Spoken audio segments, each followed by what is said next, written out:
In the stuffy air, permeated with the scent of incense and festering wounds in an 11th century Jerusalem infirmary, a man in a black cassock leans over a sickbed. His hands, accustomed to the weight of a battle sword, now wash the feet of a pilgrim who has traveled thousands of kilometers with incredible tenderness. In this moment lies the greatest paradox of medieval history. The one who now humbly serves the poor will tomorrow don chainmail under his monastic robe and stand on the fortress wall to repel an assault. This is not just a monk and not just a warrior. This is a representative of an organization that would rewrite the rules of the game in Europe, creating the first transnational corporation in history, combining charity with professional espionage. We are accustomed to seeing history through the prism of kings and emperors, but true power often hid in the shadows, under the white, eight-pointed cross. The history of the Order of Hospitallers is not a story of battles for faith. It is a chronicle of how a group of medics transformed into an elite naval special forces unit and architects of global intelligence, whose management methods anticipated the creation of modern secret services. To understand how healers became arbiters of destiny, one must return to the origins, when the very concept of a knightly order did not yet exist. In the mid-11th century, a group of merchants from the Italian city of Amalfi received permission from the Caliph to build a hospice for Christian pilgrims in Jerusalem. This was a modest undertaking, dictated more by commercial pragmatism than by grand strategy. Pilgrims were the tourists of that time, and living tourists brought income. The hospital, consecrated in honor of John the Baptist, became an oasis of safety in an unstable region. However, the First Crusade, which ended in 1099, changed everything. Jerusalem was captured, and the modest hospital found itself at the epicenter of a geopolitical storm. Brother Gerard, the founder of the community, received official recognition from Pope Paschal II in 1113. The pontiff's bull made the hospital independent of local ecclesiastical and secular authorities, subordinating it directly to Rome. This was a key legal maneuver that gave the organization's sovereignty comparable to that of a state. But it was Gerard's successor, Raymond Dupuy, who brought about a revolution whose consequences are still felt today. He understood that in conditions of constant war, simply treating people was not enough. They needed to be protected on their way to the hospital. Thus, a fourth point was implicitly added to the statute, which required poverty, chastity, and obedience. A willingness to shed blood. The monks took up arms. This decision gave rise to a unique structure, a religious brotherhood living according to the strictest canons, but functioning as a private military company. Unlike the Templars, who were initially created as warriors, the Hospitallers never forgot their medical mission. Even the Grand Master was obliged to serve the sick. This duality became their main psychological weapon. For Europe, they were holy altruists. For their enemies, ruthless professionals who knew no fear. For the end of earthly life for them was merely the beginning of heavenly glory. As the Christian kingdoms in the Holy Land weakened, losing city after city, the role of the order transformed. From an auxiliary force, they became the last bastion of defense. Their castles, such as Crac des Chevaliers, became wonders of fortification, capable of withstanding sieges for many years. But the loss of Acre in 1291 was a catastrophe that should have destroyed the order. Expelled from the Holy Land, deprived of purpose and a base, they found themselves on the verge of extinction. The Templars, in a similar situation, were destroyed by the French king and the Pope, their wealth confiscated, and their leaders consigned to the flames. The Hospitallers, however, made a brilliant move that proved their political foresight. They did not ask European monarchs for lodging. Instead, they decided to conquer their own state. The choice fell on the island of Rhodes. The capture of this strategically important island in the early 14th century transformed the monastic order into a naval power. This was a turning point. Knights, accustomed to foot battles and cavalry charges in the desert, were forced to become sailors, and they did so with frightening efficiency. Rhodes became a base for corsair raids. Officially, this was called a holy war at sea, but in practice, it was a highly organized system for controlling trade routes. The Hospitallers' galleys, black as pitch, terrorized the entire region. It was here, on Rhodes, that a complex intelligence system began to form. To successfully intercept caravans and resist the enormous Ottoman fleet, it was necessary to know the enemy's plans before his ships left port. The Hospitallers established a network of informers that covered the entire Mediterranean. Their agents included merchants, port officials, renegades, and even high-ranking advisors at the Sultan's court. Information flowed to Rhodes, where it was analyzed with a meticulousness that modern intelligence agencies would envy. The order knew about troop movements, internal intrigues in Istanbul, and the prices of grain and gunpowder. This awareness allowed them, a handful of warriors on a small island, to resist the gigantic Ottoman Empire for decades. The internal structure of the order also adapted to the new realities. Knights were divided into _1_ national fraternities: Provence, Auvergne, France, Italy, Aragon, England, Germany. This was a prototype model of the United Nations or the European Union in miniature. Each _2_ was responsible for a specific section of defense and had its spheres of influence. This international structure created a unique environment. On the one hand, the knights were united by a common oath. On the other, they remained representatives of their nations. This transformed the order into an ideal mediator. European monarchs often used the Hospitallers as diplomats, whom they trusted more than their own ambassadors. After all, a knight of the order was not subordinate to any king. He served a higher ideal. But beneath the outward unity lay deep internal contradictions. Young aristocrats arriving on the island in search of glory faced the harsh reality of monastic discipline. The vow of poverty conflicted with the enormous wealth the order received from its estates in Europe and from naval spoils. The vow of chastity was often broken, which was an open secret. However, discipline on the battlefield and on the ship's deck remained ironclad. Disobedience was severely punished, up to and including deprivation of the mantle, which, for a nobleman, was worse than physical elimination. The system reached its peak, and simultaneously its crisis in 1522, when Sultan Suleiman the Magnificent brought an army of hundreds of thousands to the walls of Rhodes. For 6 months, the knights held the defense. It was a battle of technology, will, and intellect. The order's engineers used advanced counter-mining techniques, while their spies tried to disinform the Ottoman command. Despite the loss of the island, the Hospitallers left undefeated.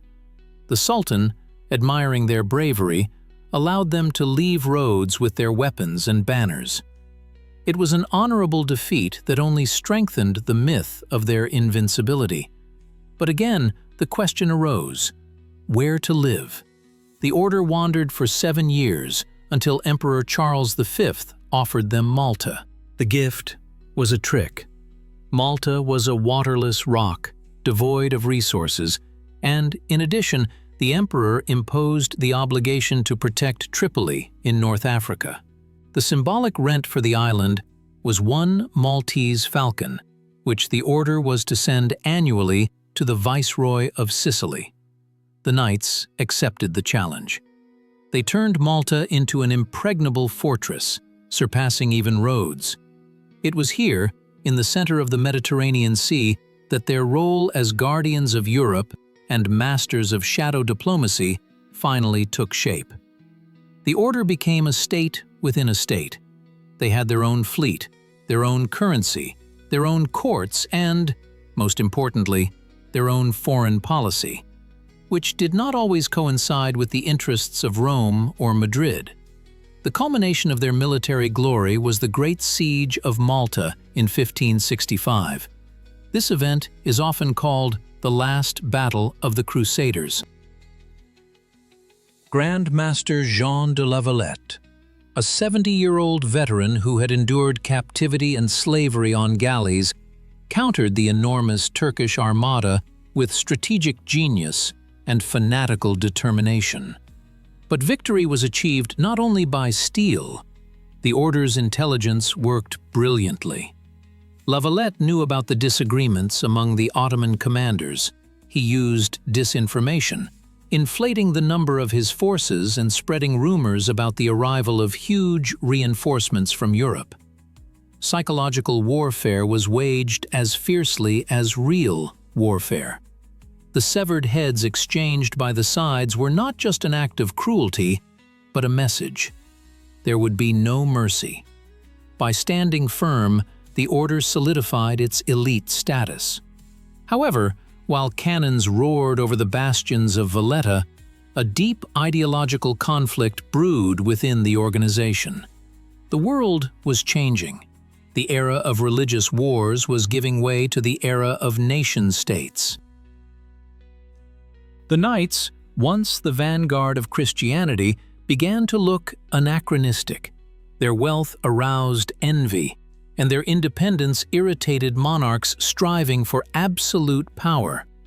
In the 17th and 18th centuries, the order increasingly turned into a closed club for the highest European aristocracy. Naval raids began to resemble pirate business, and the medical mission, though preserved, receded into the background. But it was during this period that the intelligence and diplomatic power of the Hospitallers flourished. Their archives in Malta stored dossiers on all significant figures in Europe. To be a Knight of the Order of Malta meant having access to a network of connections spanning continents.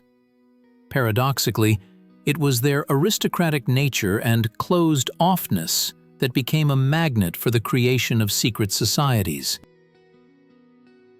The structure of lodges, initiation rituals, hierarchy of degrees, symbolism of death and rebirth, all that we would later see in Freemasonry and other brotherhoods, had its roots or parallels in the statutes of knightly orders.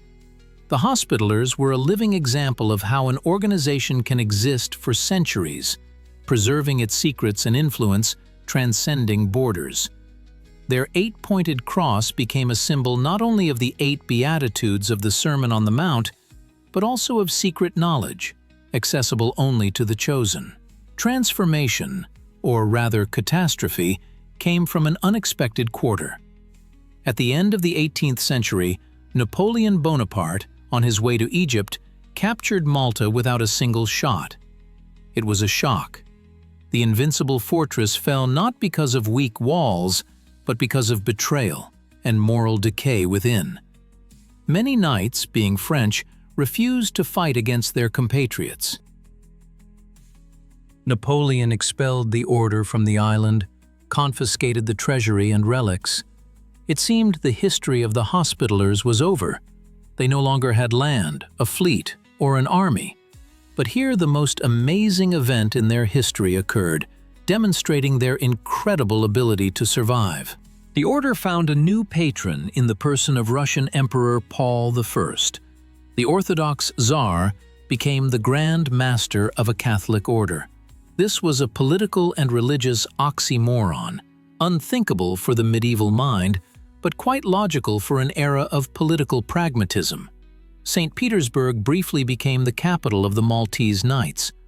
Paul saw in the order an instrument to combat the revolutionary contagion emanating from France, an ideal of knightly honor against the chaos of republicanism. Although this period was short-lived and ended with Paul's death, it saved the order from complete oblivion, giving it time to regroup and find a new form of existence. In the 19th and 20th centuries, the order performed another somersault, returning to where it began, but on a new level. Having lost their swords and galleys, they retained their sovereignty. Today, the sovereign military order of Hospitallers of St. John, Jerusalem, Rhodes, and Malta is the only state in the world without territory. They print their own stamps, mint their own coins, and issue passports that are recognized by many countries. But their army now consists of doctors and volunteers in the planet's hotspots. However, behind the facade of a humanitarian mission, an ancient aristocratic structure and secrecy persist. The order's influence in diplomatic circles remains a mystery to the uninitiated. The order's ambassadors have access to offices closed to ordinary NGOs. Their network of contacts, accumulated over 900 years, has not disappeared. It has simply transformed. The lessons that the history of the Hospitallers teaches us resonate with frightening accuracy with modernity. They showed that information and logistics are often more important than brute force. Their model of a network structure, where nodes, priories, are scattered across different countries but subject to a single center, anticipated the structure of modern transnational corporations and even terrorist networks. They proved that an idea can be stronger than stone walls. Castles crumble, islands are seized, but an organization built on a rigid hierarchy and a sense of chosenness is capable of surviving any political cataclysms. Furthermore, the history of the order is an eternal reminder of the duality of human nature and power. Mercy and violence can coexist in one person and in one organization. Those who save lives can be the same ones who coolly plan military operations. This ambivalence makes their history not a black-and-white picture from a textbook, but a complex canvas full of half-tones. We see how high ideals inevitably clash with the reality of politics and economics, and how survival requires compromises that may seem cynical. The modern world, permeated by invisible connections, secret agreements, and the struggle for influence, largely lives by the rules honed by knights in black cloaks with white crosses. Elite clubs, closed communities, diplomatic immunity, all these are echoes of the system that the Hospitallers created over centuries. When we look at the work of modern humanitarian organizations in conflict zones, we see the legacy of the Hospitallers. When we read about the work of intelligence agencies using diplomatic cover, we see the shadow of the Knights of Rhodes and Malta. Concluding this historical overview, we return to the image with which we began: hands washing the feet of the sick. This gesture of humility, which became the foundation of power, reminds us that true power always has two faces. One, public, noble, open to the light. The other, hidden, harsh, plunged into shadow. The Order of Hospitallers survived not because it was the strongest or the richest, but because it masterfully wielded both these faces, changing masks depending on the era, but never betraying its inner essence. The essence of an elected brotherhood, guarding its interests and its truth, whatever it might be at a given moment in history. And perhaps, right now, somewhere in a quiet office overlooking the Tiber or Lake Geneva, a man with a small 8-pointed cross on his lapel is making a decision that will influence tomorrow's news. continuing a 9-century game in which the pieces change, but the players do not.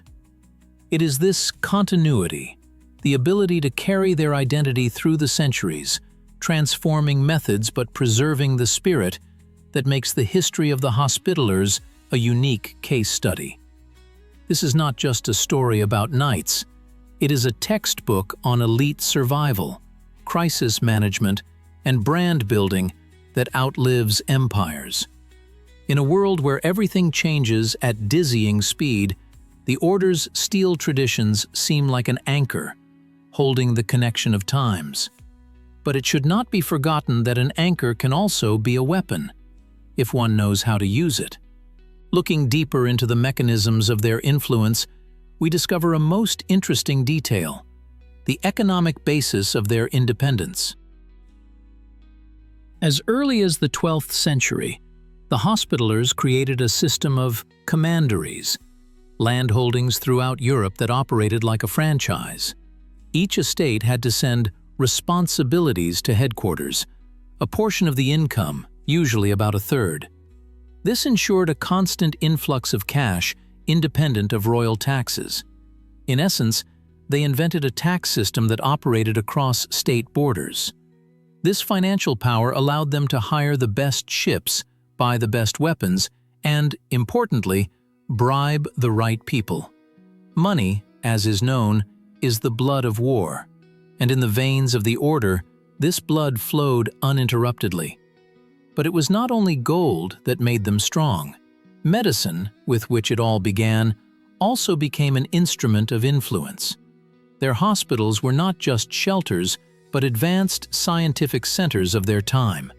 They studied anatomy, surgery, epidemiology.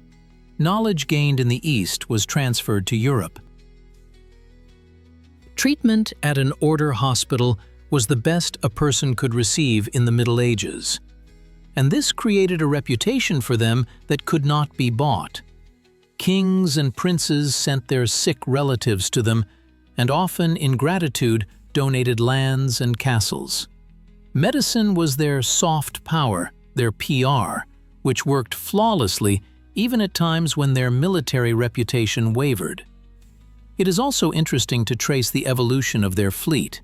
In Rhodes and Malta, they used galleys, oared vessels perfectly suited for the calm waters of the Mediterranean and boarding tactics. But when seafaring advanced and sailing-line ships appeared, the Order, though with a delay, adopted this innovation as well. Their navigation school was one of the best. Many French admirals of the 17th and 18th centuries began their careers as Knights of Malta. It was a kind of naval university for the European aristocracy. A young nobleman sent to Malta returned home a seasoned sea dog, knowing the currents, winds, and combat tactics. Thus, the Order influenced the military power of European states from within, forming their personnel reserve. However, one cannot ignore the dark side of their maritime activities. Corsairing, or privateering, was legalized piracy. The Knights seized Muslim merchant ships, and often under the guise of it, those of Christian competitors, for example, Venetians, if they traded with the Turks. The spoils were divided among the captain, the crew, and the Order's treasury. Slave markets in Malta were overflowing with captured prisoners. The rowers on the Order's galleys were the same slaves whose lives were worth pennies. It was a brutal economy built on coercion and violence. High ideals of defending the faith intertwined here with a mundane thirst for profit. And it is this part of the Order's history that is often silenced in romantic narratives. But without it, the picture would be incomplete. The grandeur of Valletta was built not only on prayers, but also on money obtained from the sale of people and goods. Speaking of symbolism, one cannot fail to mention how meticulously the Order worked on its image. A red tunic with a white cross for war, a black mantle with a white cross for peace. These visual codes were recognizable everywhere. They understood the power of uniform long before the advent of modern armies. This created a sense of corporate identity. A knight, donning a mantle, ceased to be simply Jean or Friedrich. He became part of the unified body of the order.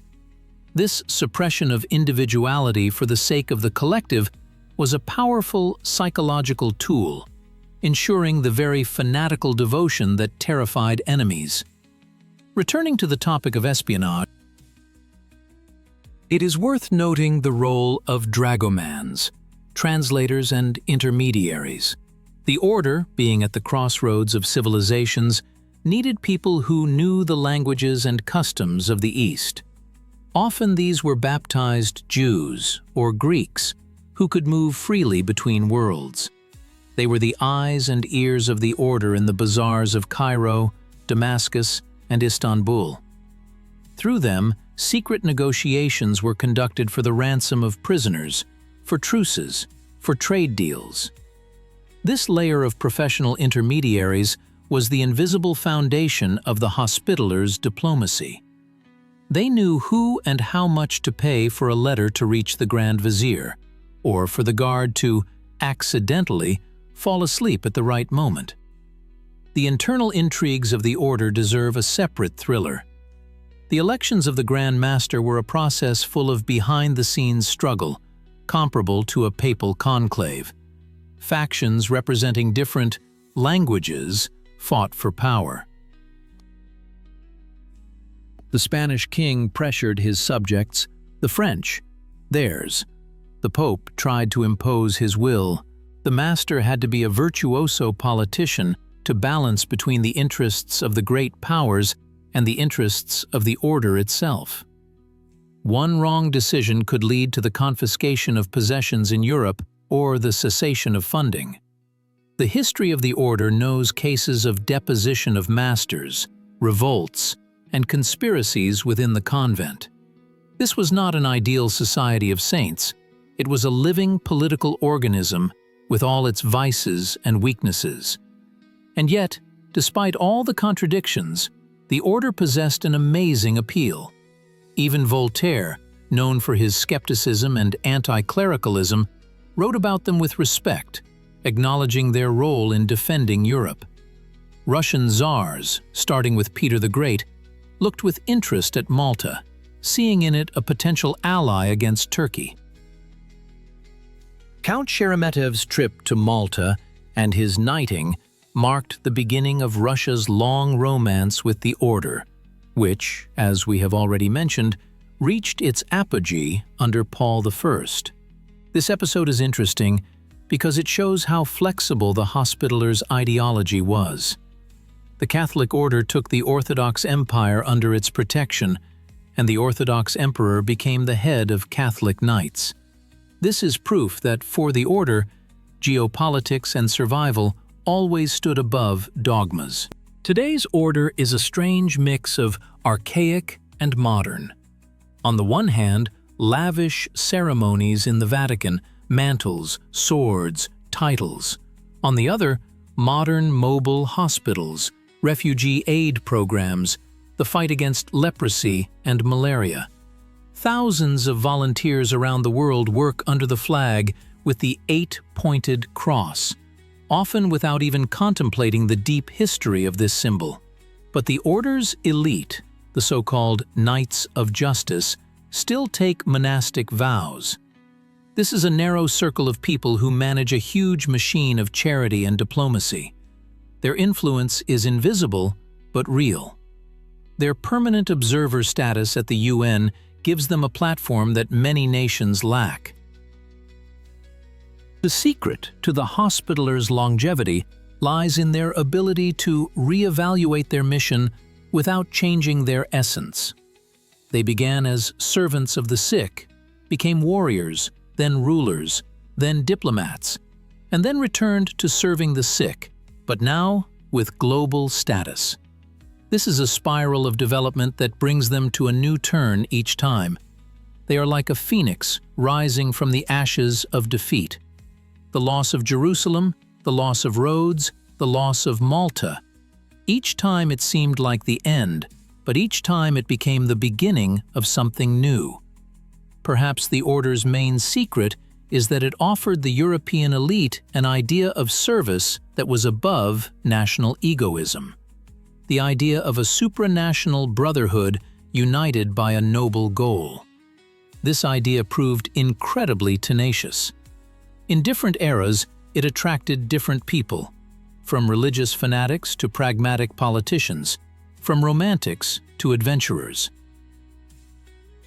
The order became a mirror in which each era saw something of its own, but at the same time, it remained itself. The next time you see an ambulance with a Maltese cross on its side, remember that behind this symbol lies 1,000 years of blood, prayers, intrigues, and heroism. It's not just a logo, it's a seal of history, connecting a medieval monk in Jerusalem with a modern doctor in a disaster zone. And this connection is unbreakable, like a chain on a galley's anchor, sinking into the dark depths of the ocean of time. The Hospitaler's story is not over. As long as there are wars and diseases in the world, as long as there is a need for mercy and the necessity for secret diplomacy, people with 8-pointed crosses will continue their eternal mission, balancing on the fine line between holiness and power, between saving souls and governing the world. And who knows what role they are destined to play in the future, when the world once again finds itself on the brink of global change. Perhaps their experience of survival in chaos and uncertainty will become the knowledge that humanity will once again need. And for now, they continue their quiet service, remaining guardians of traditions in a world that so easily forgets them. Their silent presence is a constant in the equation of European history, a variable that cannot be excluded without disturbing the overall balance. And in this, perhaps, lies their main victory over time.